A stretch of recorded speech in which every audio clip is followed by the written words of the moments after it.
Happy late afternoon, everyone, and welcome back to Rutland, Vermont, and Rutland Bowlerama, NEBA's first trip up here to Rutland. And we are here for the round of 8 of the NEBA Green Mountain Open, NEBA number 967. And we have 4 matches to bring you right now. And we'll start with our feature pair. We're here on 11 and 12, and you just saw Ryan Ladley leave a 7-10. And that will actually match his opponent's open, Corey Ambrello, who started off with an open on lane 11. And Ryan Ladley just disposed of Sarah Gill by making a key 6-9-10 spare in the 10th. And the other feature match, and right up now, is Mike Mirable. And Michael just really showed how this pattern can bite you, and he got it just a little bit right of the pattern. It's titanium pattern, 44 feet. Got it just a little bit right of the pattern, would not tried to recover but would not, and leaves him a nasty 2-8-10, and he's against John Kirker. And now the other 2 matches not on the direct pair, and these bowlers each starting with a double. Matt Fazzone and Jay Johnson are over here on 9 and 10, and over on 17 and 18, it's Andrew Hall against John Wilbur. And John, of course, and if you look at the sign, I'm not sure you can see it, there's a sign over 13 and 14, which is where John actually shot his 900. So I'd say in the round of 8, if you had to pick somebody to win the tournament, it might just be John, just because he knows every board in this bowling center, and what a fantastic player he is. And by the way, he started with a triple against Hall, who's gone strike, spare, strike. So 20-pin lead already by John in that match. Now here's a nasty split by Kirker to match the open of Mirable, who went 7 out on his spare. So each bowler now on 13 and 14 with 24 in the second. Each bowler on 11 and 12 with an open and 9 in the first. And now a nasty 2-8-10 for Ryan Ladley. So when we say this titanium pattern is tricky, it's tricky.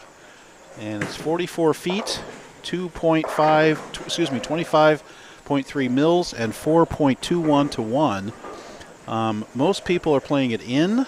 Certainly, you know, there's a concentration of oil in, but boy, there is some nasty OB if you get to it.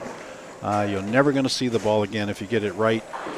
About 10 pretty much on both sides, unless you're Matt Fazzone, who's piping 5 and making it work, except that he just crossed over for a nasty 7-8, and he's going to open now after Jay Johnson just opened in the third. So lots of opens here, lots of issues, and John Wilbur just left a 9 count and missed the spare. So interesting now, Hall has a chance to get up and strike and catch up to John Wilbur. So already some lower scores in these matches, and in fact, with Matt not clearing that spare, John Wilbur is the only bowler above a 200 pace right now after 3 frames. So to tell you that, show some of the teeth of this oil pattern. And Andrew Hall goes high for a nasty 4-9 on lane 18. So no thank you there. So interesting lane configuration here. There's synthetic front ends and wood mid lane and back end. So the wood tends to be a little bit hookier, and indeed when the ball gets to the mid lane, you can see sometimes it just picks up and just reads very hard, and other times if you throw it out like Mike Mirable just did, it just accelerates and you never see it again. So it can be some tricky, questionable behavior what happens in the mid lane as you get down on these patterns. And you can't use a ball that's too quick, you know, in other words, too flippy on the back end, just because you really just can't control it. So you have to have the ball rolling off your hand and not ask for a lot out of the back end. So Andrew Hall opened. He's down by 21 right now. as we said, Mirable and Kirker exactly tied at 24 in the second. And now Mike Mirable went strike spare.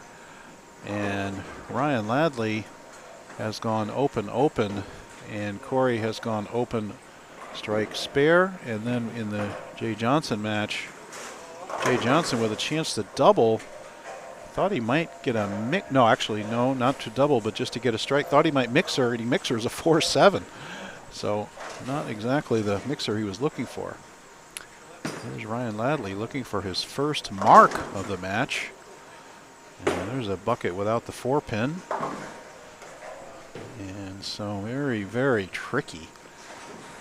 And John and I did a podcast earlier in the week, and boy, that word tricky came up a few times when talking about the pattern, when talking about crossing the different lanes and the different pairs. And Kirker figures it out to double. So a big shot by John. And Jay Johnson converts his spare. So we're very near Killington ski area. This is the Green Mountain Open, and I learned today that Killington still has a trail open. For those of you skiers that are still looking to get some runs in, you can come in, and evidently their goal is to have snow year-round, I hear. So interesting goings-on over there at Killington, and again, this beautiful area over here. One of our key sponsors here is Storm, and 2 Storm balls are given away in every event, and one was given away through a raffle.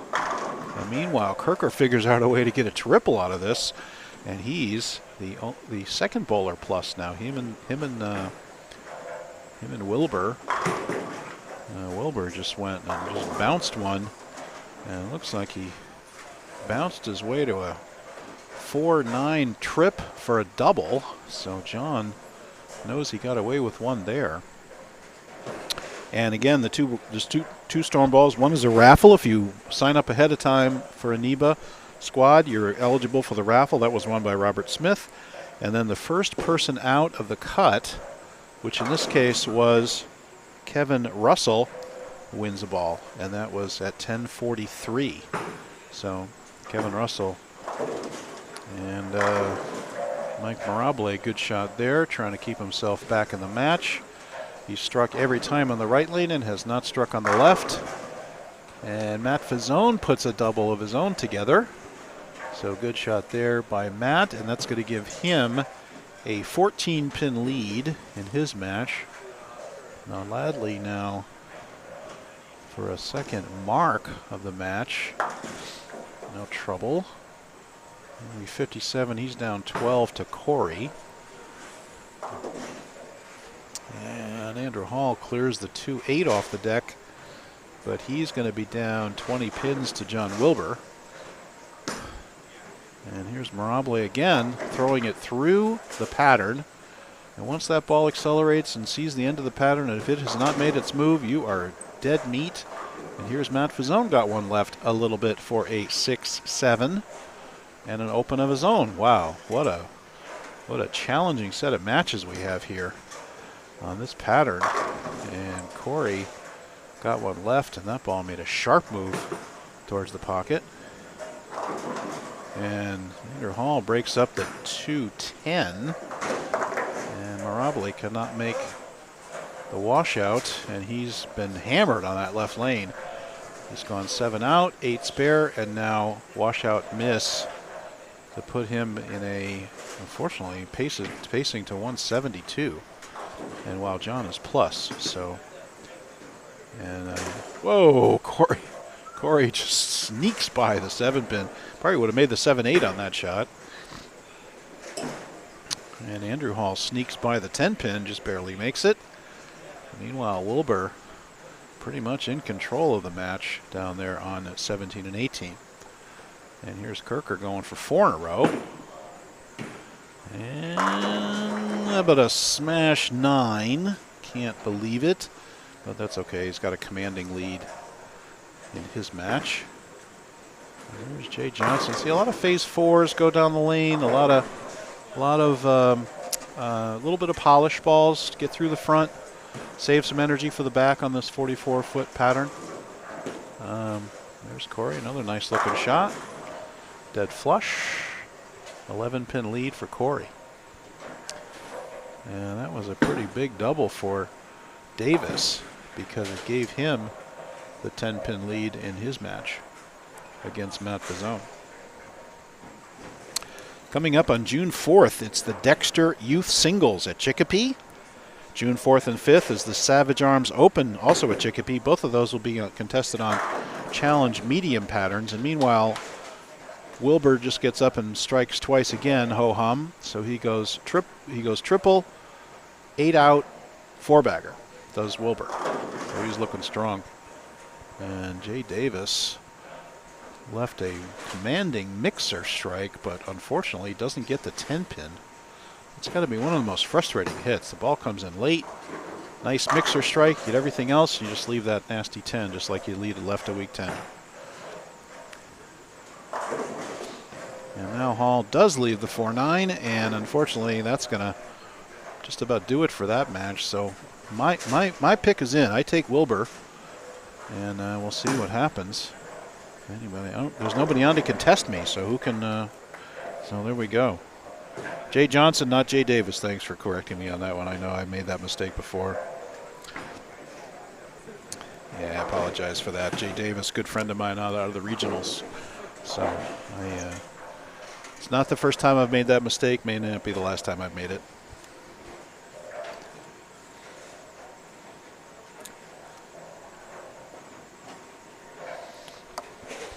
I want to thank everybody for tuning in the beautiful center here. Everything running very, very well. Thanks to Chip, Mark, and Greg Fort, the owners here. And, of course, John, the manager. Ladley manages to put a double together and close that gap in that match to 1 pin. So, pretty key double there for Ryan. And here's Mirable. Got that one to turn the corner off the pattern. Again on the right lane. He's got the right lane figured out. Matt Fazzone with a stunningly blower 10. Unbelievable. Key shot here for Corey. Needs it to extend his lead back to 10. And gets around it. And a little high. And tried to get the trip 6-10, but wouldn't go. So it wouldn't happen. So there you go. So John Wilbur will advance. Andrew actually throwing left-handed. He's got so much pain on his. He's got so much pain in his elbow. And there's Mirable. Finally hits the pocket on the left lane, and somehow leaves a smash 7-pin. There's a slap in the face. Can't believe it. And there you go. And here's Fazzone with his right through the beak, and 4-6 for Matt Fazzone, and that is trouble for him because that's going to now tie up that match. He's going to be in the 140s, and Jay Johnson will be able to get up and strike for 141, so it's going to be within a couple of pins, the Fazzone-Johnson match. Meanwhile, Corey, 1 pin in the Corey umbrella match. So things tightening up here. 3 of our 4 matches still competitive. Although Kirker taking charge in his match.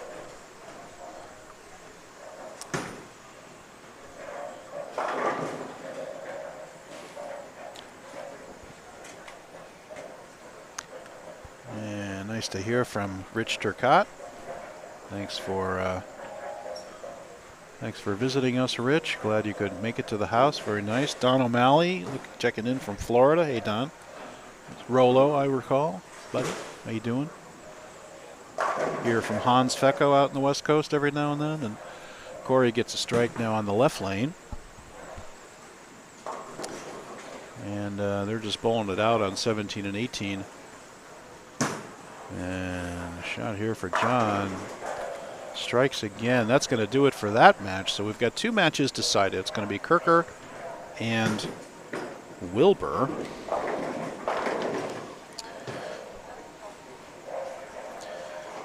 And Kirker will face the winner of the Fazzone Jay Johnson match.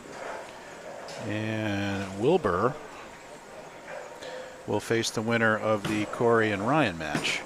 Now this is for the lead, I believe, for Ryan, and he gets it. Huge shot there by Ryan Ladley. He's pulling these out from nothing. He's just floating it down the track without a lot on it, just trying to control the ball path, getting it into the pocket, and he puts it together for a triple. Gives him a 9-pin lead through 6 frames. And now, indeed, we do in fact have a exactly one pin match between Matt Fazzone and Jay Johnson. And so we'll be tracking these last 2 matches over on the left side here. I want to thank some of our other sponsors. Obviously Storm, Roto, and 900 Global, bowlingseriously.com, sponsoring the Female Bowler of the Year and Women's Cup Series, Strike FX Pro Shops, Turbo Grips, Bullwinkle's Pro Shops, Savage Arms, we're going there, and Chicopee coming up, Kara Strike Force, Grog Monster Sports coming up, and Greg Foreman, Cambridge Credit, they add 3,500 to the Cambridge Invitational, Bloomfield Electric, Tony and Sue Renaud sponsor the Masters, Callahan's Bowlerama, TechVision live streaming, you're listening to a TechVision presentation. Hey, LaRue Marlowe just checked in, hey LaRue. DJ's Pro Shop, John Zawalik up in Auburn, East Coast Sports Investors, Ideal Bowling Concepts, Keith Lang, BuddiesProShop.com, annual prizes. This, by the way, is the second of the Paul Foran Memorial. I forgot to talk about that, actually. These 8 players are all advancing to the finals of the Paul Foran Memorial later in the year. And I need to check who were the 8 that advanced at Nutmeg, of which I know I was one. I know I'm not out here. And the question is, do we have any duplicates? I actually don't think we do, but I would have to double check. And so, again, we'll have eight events, and the top 8 in each event makes 64. And if we have duplicates, we'll go to the points list, and top point getters will come. And Corey gets this 10 pin to go. I don't know if you saw that hit, but the 10 was there as a spinning pin in front of it, and it just kind of gave up the ghost. And can't imagine how important that is, because that was a double for Corey. And now Fazzone with the 2, 4, 7. Very, very easy to miss on the left, I was going to say, and that's exactly what he does. When Jay Johnson sitting here with a 2-0 pace. And now, all of a sudden, Matt goes open, and can double for only 178. So what was a tie match 2 frames ago is just about out of wood now in favor of Jay Johnson. And now what was a 10-pin match is now a 2-pin advantage for Corey by virtue of that double he just threw. And since Matt Fazzone did not strike in the 10th, the Jay Johnson match is in fact over. It will be Jay Johnson.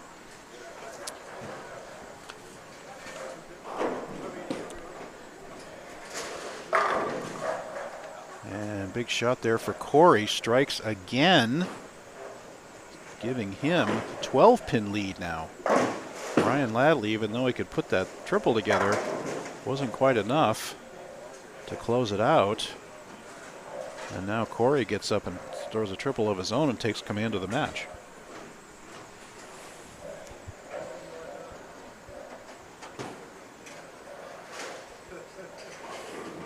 So it'll be Kirker against Jay Johnson on 11 and 12.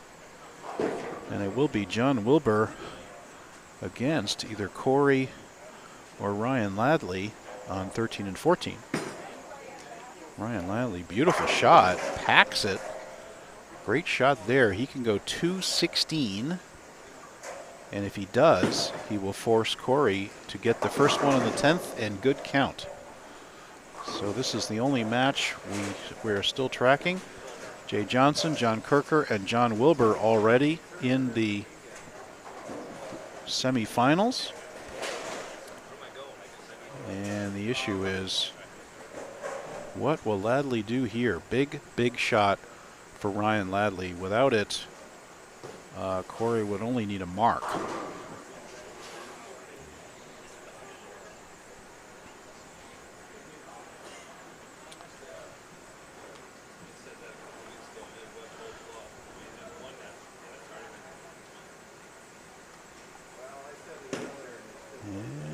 it a little right. Gets it up. Flat 10. Won't recover. 196, the maximum possible now. Corey will only need a mark. 9 out will not do it. If Corey goes 9 miss, he will lose by 1. So Corey absolutely must mark. Assuming Ladley makes this, of course. And he does, no problem. So Ladley will get himself into the 190s.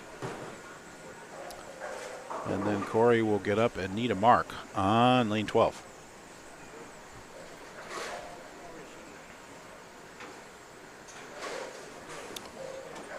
The rest of our sponsors: Yankee Lanes, DJ's Pro Shop, East Coast Sports Investors, Ideal Bowling Concepts, I Am Bowling, powered by Logo Infusion, Ace Mitchell, Better Bowling Concepts, many styles of bowling, LaRue Marlowe, saw LaRue check in a little bit ago. Dexter Bowling, Chicago Sam's, and GMS Decorative Concrete. Thank you so much to all of the sponsors. That's Clay Schwartz. And Ryan needs a decent count here, and count almost irrelevant, but he does get it. So 196 for Ryan Ladley, and now Corey Umbrello needs a mark. Looks like he's going to take a re-rack. Is that right? No, maybe not. He did something with the score. Let's see what he's doing here. Yeah, he wants to re-rack. And I think he's struggling to do it. Apparently the machine is not helping him out to do it.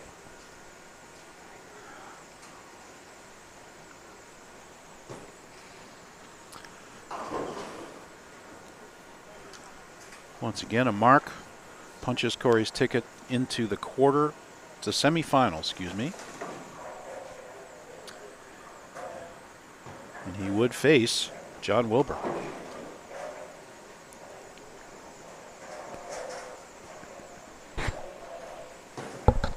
And now getting iced out a bit by the machine, but here it is.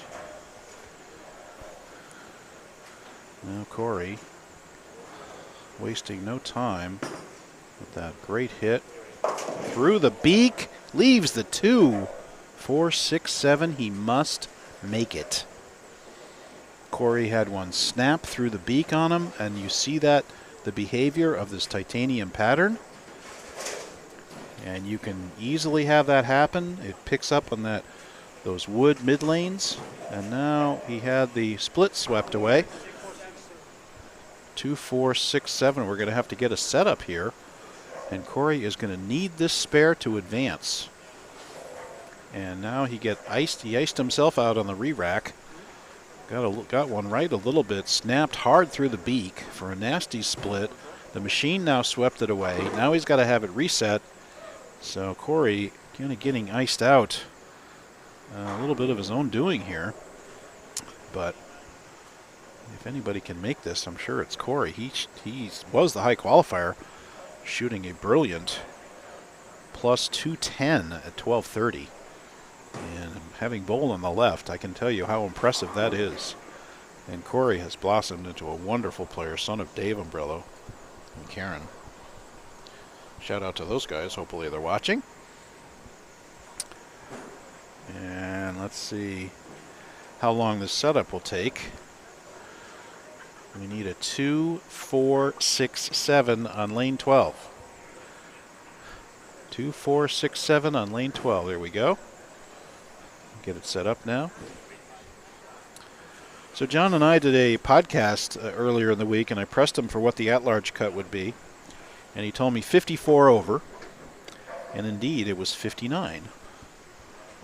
And there was actually one bowler outside that. We did take a woman, Sarah Gale, at 992. So there was one cash spot paid, and that was Frankie Calco at 1051. So some would argue that the at-large was 1051. Some would argue it's 1059. So John was right around the number of what he thought it would be. Here's Corey. Can he make it? He's got a chance. Got a chance. A little high. Can't make it. Oh, disappointment for Corey Umbrello. And he ends up losing to Ryan Ladley. So it will be Ryan against John Wilbur, and it will be Jay Johnson and John Kirker. I promised to get Jay's name right. We'll be right back for the semifinals, guys. Talk to you soon.